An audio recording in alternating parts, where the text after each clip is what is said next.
तो इस कहानी की शुरुआत एक बार से होती है जहां एक कपल उस बार में लगी एक मशहूर दानव की तस्वीर देख रहा था, मगर उन्हें शक था कि शायद ये तस्वीर नकली है। तभी पास में बैठे एक बूढ़े आदमी ने उन्हें कहा कि हाँ, ये तस्वीर नकली है, लेकिन इस तस्वीर के पीछे एक बहुत ही खास कहानी है। उस कहानी को जानने की उत्सुकता में वो कपल जल्दी से उस बूढ़े आदमी के पास बैठ गया, जिसके बाद वो बूढ़ा आदमी उन्हें वो कहानी सुनाते हुए बताता है कि दूसरे विश्व युद्ध के समय एंगस मैकमेरो नाम का एक लड़का था जिसे पानी बहुत पसंद था, पर इसके साथ ही उसे पानी में डूबने से बहुत डर भी लगता था। एंगस के पिता अक्सर उसे झील के किनारे लाकर उसे यहाँ मिलने वाली कुछ ऐसी चीजों के बारे में बताया करते थे जो और कहीं नहीं मिलती। लेकिन एंगस के पिता नेवी में एक सैनिक है और इस वक्त वो अपनी ड्यूटी पर है, इसलिए आज झील के किनारे बैठा एंगस उन्हें याद कर रहा था। मगर तभी एंगस की नजर पानी में पड़े एक अजीब से पत्थर पर पड़ी, जिसे निकालकर उसने अपनी बाल्टी में रख लिया। पर तभी वहाँ एंगस की माँ एन आकर एंगस को अपने साथ घर की ओर ले जाने लगी और उनके घर पहुँचने पर पता चलता है कि वो लोग एक बहुत ही बड़े और आलीशान घर में रहते हैं। खैर, अब घर पहुंचकर एंगस अपनी बाल्टी को वर्कशॉप में रखने चला गया और एन अपने केयरटेकर से बात करने लगी। तब इसी दौरान एंगस की बहन क्रिस्टी भी घर आ गई थी, जो आज अपनी माँ के लिए एक संतरा लाई थी, क्योंकि ये दौर दूसरे विश्व युद्ध का था और उस समय संतरे जैसे फल बहुत ही रेयर और महंगे मिला करते थे। वहीं एंगस ने वर्कशॉप में जाकर अपनी बाल्टी रखी और अपने पिता की तस्वीर देखने लगा, जिसे उसने वर्कशॉप के अंदर ही लगाया हुआ था। एंगस बड़ी ही बेसब्री से अपने पिता के घर वापस आने का इंतजार कर रहा था, इसलिए अक्सर वो कैलेंडर पर दिनों को मार्क किया करता था और आज के दिन को मार्क करने के बाद उसने अपनी बाल्टी से वो पत्थर निकाला और उसे ध्यान से देखने लगा। तब थोड़ी देर सोचने के बाद जैसे ही उसने उस पत्थर को चाकू से छीला तो उसके अंदर एक नीले रंग का अंडा था। पर इसी बीच अपनी माँ के बुलाने की आवाज सुनकर एंगस उसे वहीं पर छोड़कर चला जाता है। खैर, अब रात के वक्त बहुत तेज बारिश हो रही थी और एंगस अपने बेड पर बैठा हुआ अपने पिता की तस्वीर देख रहा था, लेकिन तभी उसे कुछ अजीब सी आवाज सुनाई दी। एंगस ने खिड़की से देखा तो वो आवाज उसकी वर्कशॉप से आ रही थी, इसलिए वो जल्दी से भागता हुआ वर्कशॉप में चला गया। मगर वहाँ उसे जमीन पर पड़ा हुआ उस अंडे का छिलका दिखा, जिसे वो नदी के किनारे से लेकर आया था और उस छिलके को देखकर वो समझ गया था कि इस अंडे में जो भी जानवर था वो अब बाहर आ चुका है। तब इसी बीच वो जानवर इधर उधर भागता हुआ वर्कशॉप का सामान गिराने लगा, जिससे एंगस को थोड़ा सा डर भी लग रहा था, मगर फिर भी वो हिम्मत करके उस जानवर की आवाज की ओर बढ़ने लगा। और जब वो गमलों के पास पहुंचा तो वहां उसे वो अजीब सा जानवर दिखा जो उस अंडे से निकला था। मगर जैसे ही एंगस ने उससे दोस्ती करने के लिए अपना हाथ आगे बढ़ाया तो उस जानवर ने एंगस को काटने की कोशिश की, पर एंगस इतनी जल्दी हार मानने वाला नहीं था। वो जल्दी से भागता हुआ रसोई में गया और वहां से एक आलू उठा लाया, जिसे थोड़ा थोड़ा काट कर उस जानवर को खिलाने पर फाइनली उनकी दोस्ती हो गई। तब उस जानवर ने अपनी पीठ पर लगा हुआ वो कट एंगस को दिखाया, जो एंगस के उस अंडे को चीलते दौरान लगा था। ये देखते ही एंगस ने जल्दी से उसके जख्म पर दवाई लगा दी, जिसके बाद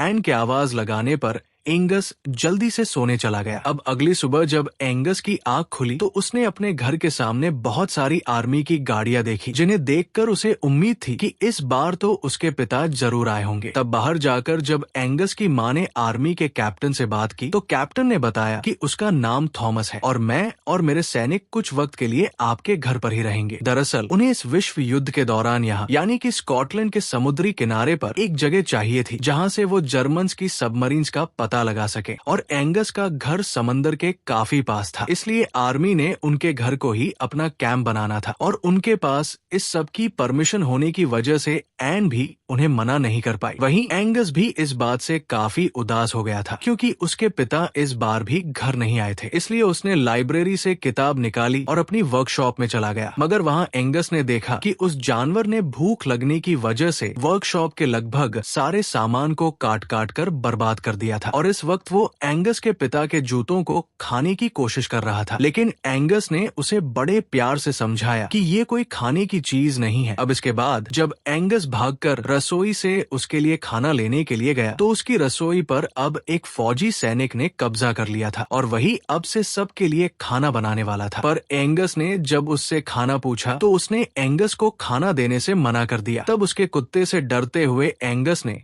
उसे कचरे के बारे में पूछा और पूरे ड्रम को ही उठाकर वर्कशॉप में ले गया, जहां उस ड्रम में कई सारी सब्जियों के छिलके देखकर वो जानवर उन पर टूट पड़ा। तब इसी दौरान एंगस ने उसका नाम क्रूसो रख दिया और लाइब्रेरी से मिली किताब से ये जानने की कोशिश करने लगा कि आखिर क्रूसो कौन सा जानवर है, पर उसे उस किताब से भी इसके बारे में कुछ पता नहीं चला। लेकिन तभी उसकी नजर क्रूसो पर पड़ी, जिसने ड्रम में मौजूद सारा खाना खा लिया था। और तभी एंगस ने नोटिस किया कि क्रूसो का शरीर पहले से काफी सूखा सूखा लग रहा था। इसलिए जैसे ही उसने ड्रम में पानी डाला तो क्रूसो उस पानी में तैरकर बहुत मजे करने लगा। वहीं कैप्टन थॉमस ने भी समंदर किनारे अपने काफी सारे सैनिक तैनात कर दिए थे, जो कि इस तरफ आने वाली जर्मन्स की सबमरीन्स को बर्बाद करने के लिए पूरी तरह से तैयार थे। खैर, अब अगली सुबह जब एन वर्कशॉप में कुछ सामान रखने आई तो वहाँ का नजारा देखकर वो हैरान रह गई। वहाँ लगी उसके पति की फोटो और कैलेंडर्स पर लगे मार्क्स को देखकर एन समझ गई थी कि एंगस कितनी बेसब्री से अपने पिता के आने का इंतजार कर रहा है। और जब उसने एंगस से बात करने के लिए उसे आवाज लगाई तो वहाँ एंगस की जगह लुइस नाम का एक आदमी आ गया, जो कि असल में एन के घर के काम करने आया था। तब एन ने उसे इस वर्कशॉप की सफाई करने के साथ ही ये भी कहा कि मुझे लगता है मेरे बेटे ने यहाँ कोई जानवर छुपा रखा है, जबकि उसे इसकी बिल्कुल भी इजाजत नहीं है, इसलिए तुम्हें उस जानवर को भी ढूंढना होगा। अब इस सब के कुछ देर बाद जब एंगस वर्कशॉप की ओर आया तो लुइस उस ड्रम को बाहर निकाल रहा था जिसमें क्रूसो था। तब एंगस के रुकने से पहले ही लुइस ने उस ड्रम का सारा पानी निकाल दिया था, जिससे एंगस को लगा कि आज क्रूसो पकड़ा जाएगा, जबकि असल में उस ड्रम में सिर्फ पानी था। तब एंगस ने लुइस से कहा कि ये वर्कशॉप मेरे पापा की है, जो कि लड़ाई पर गए हुए हैं, इसलिए आप यहाँ नहीं आ सकते। मगर लुइस ने गुस्से में एंगस से कहा कि आज से ये वर्कशॉप मेरी है जब तक कि तुम्हारे पापा वापस नहीं आ जाते, इसलिए अब से तुम यहाँ पर नहीं आओगे। और एंगस ये बातें सुनकर वहाँ से भाग जाता है। खैर, अब रात के वक्त जब लुइस घर के बाहर खड़ा था तभी कैप्टन थॉमस ने उसके पास आकर उससे पूछा कि क्या तुम पहले सेना में थे, मगर लुइस उसकी बात का जवाब दिए बिना ही वहाँ से चला गया। वहीं एंगस अपने दोस्त क्रूसो को ढूंढ रहा था, जो कि अब थोड़ा सा बड़ा हो चुका था, और वो भी एंगस के घर में घूमता हुआ उसे ढूंढ रहा था। लेकिन इसी दौरान उस फौजी के कुत्ते ने क्रूसो को देख लिया था और वो क्रूसो के पीछे पड़ गया, मगर उस कुत्ते के बंधे होने की वजह से वो क्रूसो तक नहीं पहुंच पाया और क्रूसो की जान बच गई। वहीं एंगस की बहन क्रिस्टी ने नहाने के लिए बाथटब में पानी भरा और अपने कपड़े लेने चली गई, मगर जब वो बाथरूम में वापस आई तो बाथटब में क्रूसो मजे कर रहा था, जिसे देखकर वो डर के मारे चिल्लाने लगी। लेकिन तभी क्रिस्टी के चिल्लाने की आवाज सुनकर एंगस भागता हुआ उसके बाथरूम में चला आया, जहाँ उसने क्रिस्टी को बताया कि ये क्रूसो है और तुम्हें इससे डरने की कोई जरूरत नहीं है, क्योंकि ये मेरा दोस्त है। इसके साथ ही एंगस ने क्रिस्टी से क्रूसो के बारे में माँ को ना बताने का वादा लेकर क्रिस्टी की भी क्रूसो से दोस्ती करवा दी। मगर एंगस इस बात से खुद भी काफी हैरान था कि क्रूसो अचानक से इतना बड़ा कैसे हो गया। इधर एन वर्कशॉप में अपने पति के कुछ कपड़े लेकर लुइस के पास आई, जो कि उस वक्त शेव कर रहा था। एन ने लुइस से कहा कि ये मेरे पति के कपड़े हैं और तुम चाहो तो इन्हें पहन सकते हो, जिस पर लुइस ने पूछा कि जब वो वापस आएंगे तो उन्हें इसके लिए बुरा नहीं लगेगा। तो एन ने कहा कि वो अब कभी वापस नहीं आएंगे, क्योंकि आज से लगभग 1 साल पहले उनका जहाज समंदर में डूब गया था, जिसकी वजह से उनकी मौत हो गई। और मैंने एंगस को ये सब इसलिए नहीं बताया ताकि उसे बुरा ना लगे। जिसके बाद एन ने लुइस को घर का एक बाथरूम ठीक करने के लिए कहा और उसे वो कपड़े देकर वहाँ से जाने लगी। लेकिन तभी उसने देखा कि लुइस की पीठ पर एक बहुत बड़ा चोट का निशान था, पर फिलहाल एन ने उसे इग्नोर किया और वहाँ से चली गई। वहीं बाथरूम में क्रिस्टी ने क्रूसो के मुंह पर पट्टी बांध दी थी, क्योंकि वो बहुत ज्यादा शोर मचा रहा था। और जब एंगस ने क्रूसो के मुंह से वो पट्टी हटाई तो वो फिर से जोर जोर से आवाज करने लगा। तब इसी दौरान वहाँ लुइस आकर बाथरूम का दरवाजा खटखटाने लगा, जो कि उस बाथरूम को ठीक करने आया था। लुइस ने उन्हें कहा कि मुझे अंदर से किसी जानवर की आवाज आ रही है और अगर तुमने दरवाजा नहीं खोला तो मैं तुम्हारी माँ को बुला लूंगा। तब लुइस की ये बात सुनकर क्रिस्टी ने ना चाहते हुए भी दरवाजा खोला और एंगस के साथ क्रूसो को लुइस से छुपाने की कोशिश करने लगी। मगर इसके बावजूद क्रूसो अपने आप ही लुइस के सामने आ गया, जिसे देखकर लुइस डर गया था। तब एंगस ने लुइस को बताया कि मुझे झील के पास एक अंडा मिला था और ये उसी में से निकला है। मगर लुइस क्रूसो को देखते ही सोच में पड़ गया और थोड़ी देर सोचने के बाद लुइस ने उन्हें बताया कि ये एक वाटर हॉर्स है। लोग इसे काल्पनिक जानवर मानते हैं, क्योंकि ये सिर्फ ऐतिहासिक कहानियों में ही ही पाया जाता है। इसके साथ ही उसने बताया कि ये वाटर हॉर्स पूरी दुनिया में एक समय पर सिर्फ एक ही होता है और जब ये बूढ़ा होता है तो एक अंडा देता है और फिर मर जाता है। ये जानवर नर और मादा दोनों होता है, इसलिए इसे अंडे देने के लिए किसी पार्टनर की जरूरत नहीं पड़ती और वो बूढ़ा वाटर हॉर्स अंडा फूटने से पहले ही मर जाता है, इसलिए नया वाटर हॉर्स अनाथ ही पैदा होता है। खैर, अब लुईस उन्हें ये बातें बता ही रहा था कि तभी उन्हें एन की आवाज सुनाई दी जो कि इधर ही आ रही थी। मगर एंगस और क्रिस्टी लुईस को क्रूसो के बारे में एन को कुछ भी ना बताने के लिए कहने लगे और जब एन वहाँ पहुंची तो वो अपने बेटे और बेटी दोनों को यहाँ देखकर हैरान हो गई। उन दोनों बच्चों ने अपनी माँ से कहा कि हम दोनों तो यहाँ बाथरूम ठीक करने में मिस्टर लुईस की मदद करने आए थे, पर एंगस और क्रिस्टी के लाख रोकने पर भी एन बाथरूम के अंदर चली गई। मगर लुईस वहाँ अपना काम कर रहा था और बाथटब बिल्कुल खाली था, जिसे देखकर एंगस और क्रिस्टी भी हैरान रह गए। लेकिन इसी बीच क्रूसो टॉयलेट से बाहर झांकने लगा क्योंकि लुईस ने उसे वहाँ पर छुपा दिया था। मगर एन के देखने से पहले ही लुईस जल्दी से टॉयलेट सीट पर बैठ गया और उससे इधर उधर की बातें करने लगा। तब पहले तो लुईस ने एंगस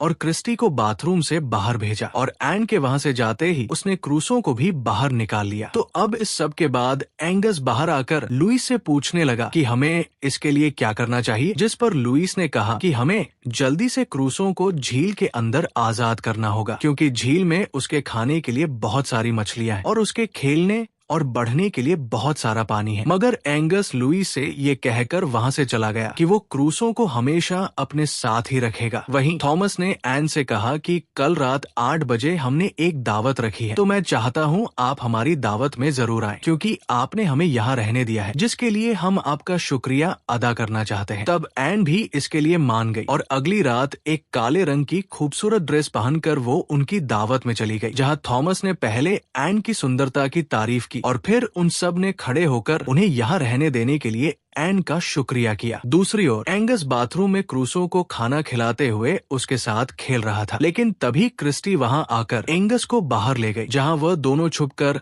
अपनी काम वाली और फौजियों के बावर्ची को डांस करते हुए देखने लगे। मगर एंगस के जाने के बाद क्रूसो फिर से खाने की तलाश में बाथरूम से निकलकर घर में घूमने लगा, लेकिन उसकी भूख डर में तब बदल गई जब उस बावर्ची का कुत्ता फिर से क्रूसो के सामने आ गया। तब जल्दी से क्रूसो अपनी जान बचाने के लिए भागा और वो कुत्ता उसे पकड़ने के लिए उसका पीछा करने लगा। वहीं जैसे ही एंगस और क्रिस्टी को कुछ सामान गिरने की आवाज आई तो एंगस और क्रिस्टी जल्दी से क्रूसो को बचाने के लिए भागे, जहाँ रास्ते में क्रिस्टी लुईस से टकरा गई, जिसके बाद लुईस भी क्रूसो को बचाने के लिए उस कुत्ते के पीछे दौड़ने लगा। मगर इसी दौरान वो कुत्ता पूरे घर में क्रूसो के पीछे दौड़ता हुआ अचानक उस कमरे में जा पहुंचा जहां थॉमस की दावत चल रही थी और उसने टेबल पर चढ़कर उनका सारा खाना बर्बाद कर दिया। तब इसी बीच वहाँ पर लुईस भी उस कुत्ते का पीछा करता हुआ उस कमरे में आ पहुंचा, जहाँ इस सब की वजह से उसे काफी ज्यादा डांट सुननी पड़ी। वहीं क्रूसो उस कुत्ते से बचने के लिए घर के बाहर लगे छोटे से फाउंटेन के पास जाकर बैठ गया। तब उस कुत्ते के जाने के बाद जैसे ही क्रूसो ने फाउंटेन के पानी में ढेर सारी मछलियां देखी तो वो बिना कुछ सोचे सीधा ही उस पानी में कूद गया और उन मछलियों को खाने लगा। इधर एंगस को भी क्रूसो की काफी चिंता हो रही थी क्योंकि उसे क्रूसो कहीं नहीं मिल रहा था। मगर अब काफी रात हो गई थी, इसलिए लुईस ने एंगस को सोने के लिए भेज दिया और खुद क्रूसो को ढूंढने लगा। पर पूरी रात ढूंढने के बाद भी उसे क्रूसो कहीं नहीं मिला। लेकिन सुबह सबके उठने से पहले जब लुईस फाउंटेन के पास आया तो उसकी आंखें फटी की फटी रह गई क्योंकि इतनी सारी मछलियां खाने के बाद क्रूसो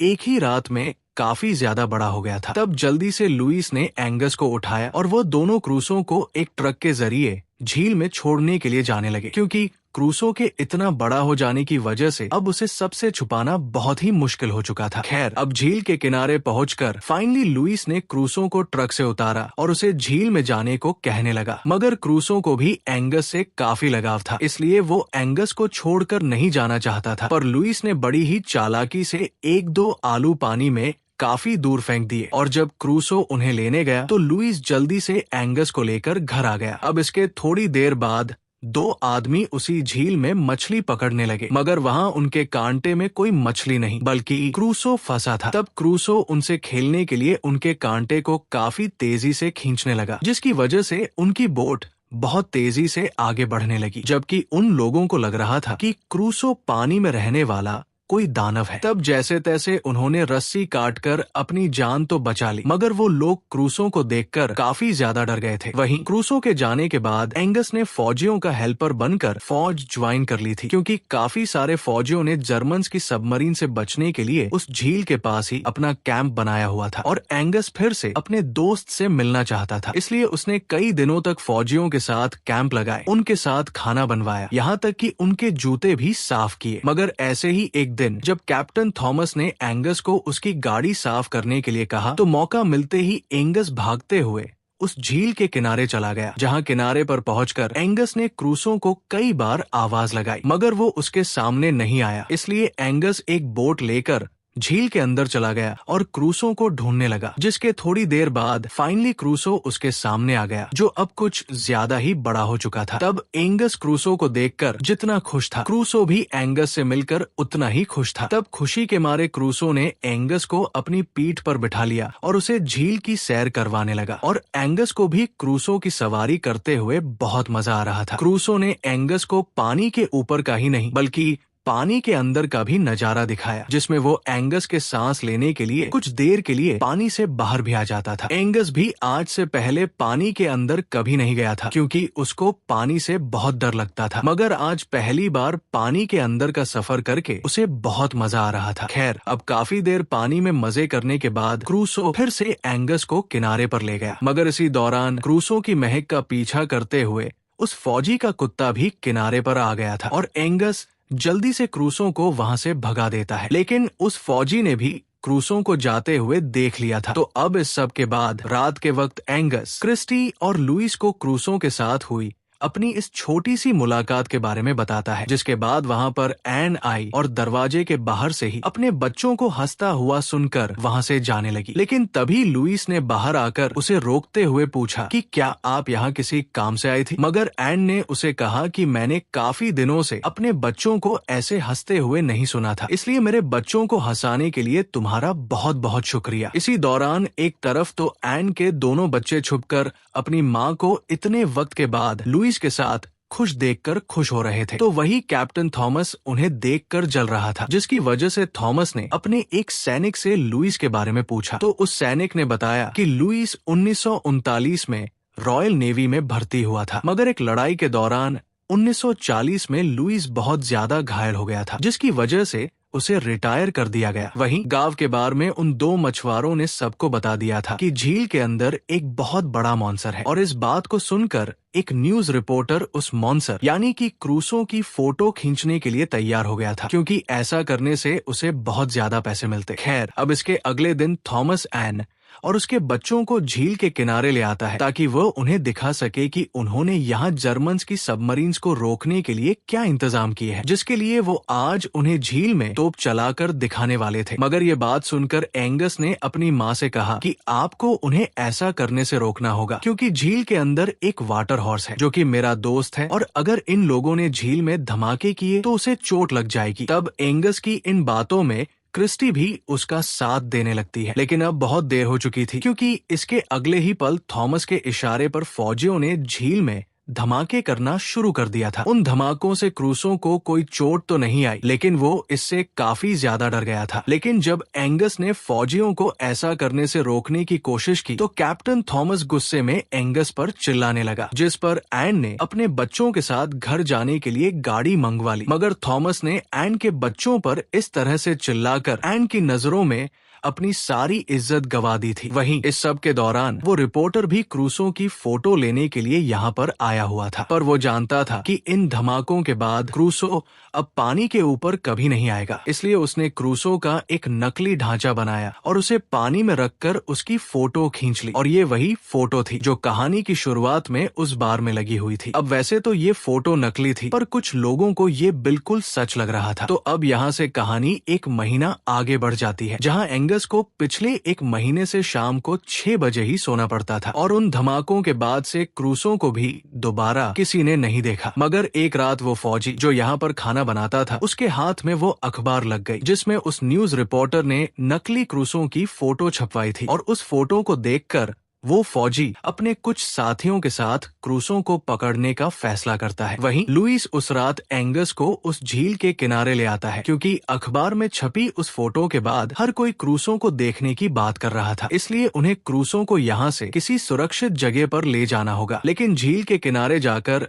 एंगस ने क्रूसो को कई बार आवाज लगाई, पर वो बाहर नहीं आया। और काफी देर कोशिश करने के बाद जब वो बाहर आया तो वो एंगस पर ही हमला करने लगा। एंगस ने क्रूसो को शांत करवाने की कोशिश भी की, पर उसके बावजूद क्रूसो बहुत गुस्से में था। और क्रूसो के गुस्से की वजह वो धमाके थे जो झील में थॉमस ने करवाए थे, जिसकी वजह से क्रूसो एंगस की भी नहीं सुन रहा था। इसलिए लुइस एंगस को लेकर वहाँ से वापस जाने लगा। वहीं फौजियों का वो बावर्ची एक शिप में अपने कुछ सैनिकों के साथ क्रूसो को पकड़ने के लिए निकल चुका था। लेकिन इसी बीच उसका कुत्ता झील के एक किनारे पर आकर जोर जोर से भौंकने लगा, जिससे उन्हें पता चल गया था कि क्रूसो वहीं पर है। इसलिए वो उसकी ओर बढ़ने लगे, मगर घर की ओर जाते हुए एंगस और लुइस ने भी उस कुत्ते की आवाज सुन ली थी। इसलिए एंगस जल्दी से वापस झील की ओर बढ़ने लगा, पर इसी बीच क्रूसो झील से निकलकर उस कुत्ते के सामने आया और उसे खा गया, जिसकी वजह से उन फौजियों को उस कुत्ते की आवाज आना बंद हो गया था। मगर उनको कुछ समझ में आने से पहले ही क्रूसो झील से निकलकर उनके सामने आ गया, जो कि बस उन्हें डराना चाहता था। इसलिए वो उन्हें बिना कोई नुकसान पहुंचाए ही वहां से जाने लगा। पर इसी दौरान एक फौजी रेडियो के जरिए इन्फॉर्म कर देता है कि उन पर हमला हुआ है। और जब उन्होंने वहां से वापस जा रहे क्रूसो पर गोलियां चलाई तो क्रूसो भी गुस्से में आ गया। क्रूसो ने पानी के अंदर से एक जोरदार हमला करके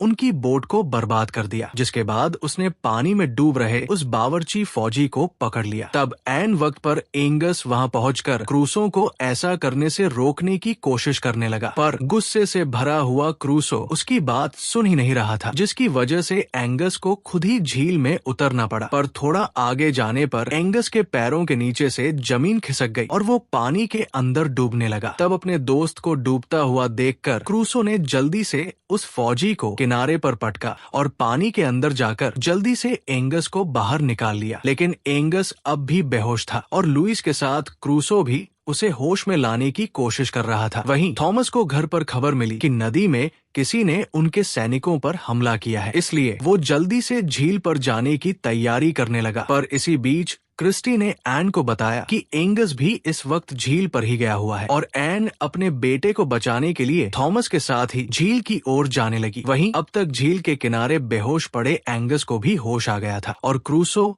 और एंगस फिर से दोस्त बन गए थे। मगर जैसे ही कैप्टन थॉमस और एन वहां पहुंचे तो क्रूसो पानी के अंदर जाकर छुप गया। तब एंगस और लुइस ने एन को क्रूसो के बारे में बताया, पर एन को उनकी किसी भी बात पर यकीन नहीं हो रहा था। लेकिन तब फाइनली क्रूसो उनके सामने आ गया, जिसे देखकर एन और कैप्टन थॉमस को तो अपनी आंखों पर यकीन ही नहीं हो रहा था। खैर, अब एंगस अपनी माँ को अपने इस अनोखे दोस्त से मिलवा ही रहा था कि तभी एक बार फिर से झील में धमाके होना शुरू हो गए, क्योंकि रेडियो पर भेजी हमले की खबर की वजह से फौजियों को जो भी दिखे उसे मारने का आदेश मिला था। लेकिन अपने दोस्त होने का फर्ज निभाते हुए एंगस बिना कुछ सोचे क्रूसो के ऊपर बैठकर झील में चला गया, क्योंकि वो अपने दोस्त को इस सब से बचाकर समंदर में भेजना चाहता था। तब ये सब देखकर कैप्टन थॉमस ने बेस से कांटेक्ट करके उन धमाकों को रोकने की कोशिश भी की, पर शायद बारिश की वजह से उनके सारे रेडियो खराब हो गए थे। इसलिए थॉमस, लुइस और एन के साथ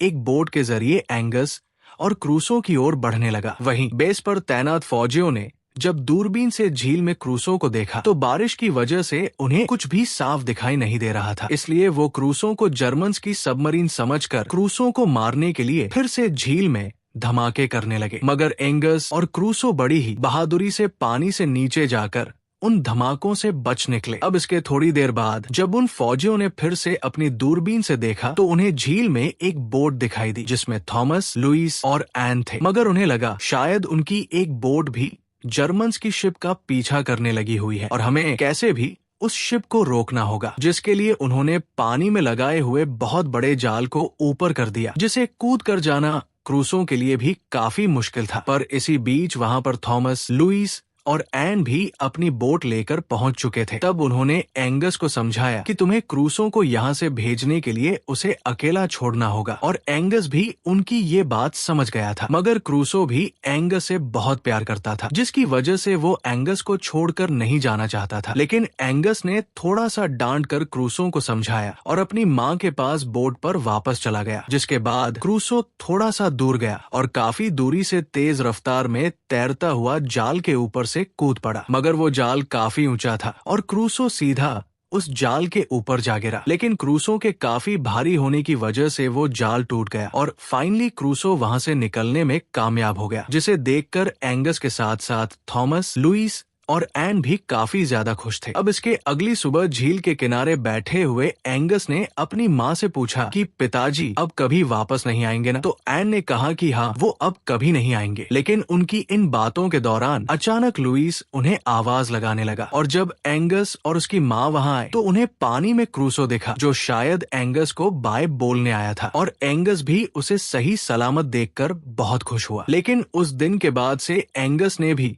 उसे कभी नहीं देखा। अब ये कहानी सुनने के बाद फाइनली हमें पता चलता है कि कहानी की शुरुआत में उस बार में बैठा हुआ वो बूढ़ा आदमी कोई और नहीं बल्कि एंगस था, जो कि अब काफी बूढ़ा हो चुका था। तब इसी दौरान बाहर एक औरत अपने बेटे विलियम को ढूंढ रही थी, जो कि पानी के किनारे घूम रहा था, जहाँ घूमते हुए उसे भी किनारे पर वैसा ही अंडा मिला जैसा एंगस को मिला था, जिसे देखकर पता चलता है कि क्रूसो अब मर चुका है और नया वाटर हॉर्स अब इस अंडे से निकलेगा, जो कि शायद अब विलियम का दोस्त बनेगा। पर आपको इसके बारे में क्या लगता है, मुझे कमेंट करके जरूर बताना, क्योंकि ये कहानी तो यहीं पर खत्म हो चुकी है। तो वीडियो पसंद आई हो तो वीडियो को लाइक जरूर करना, और अगर तुम इस चैनल पर पहली बार आए हो तो जल्दी से इसे सब्सक्राइब कर लो, क्योंकि मैं अक्सर इस चैनल पर ऐसी इंटरेस्टिंग कहानियां लाता रहता हूँ। तो चलो फिर मैं अब आपसे मिलूंगा ऐसी ही एक और इंटरेस्टिंग कहानी के साथ, और तब तक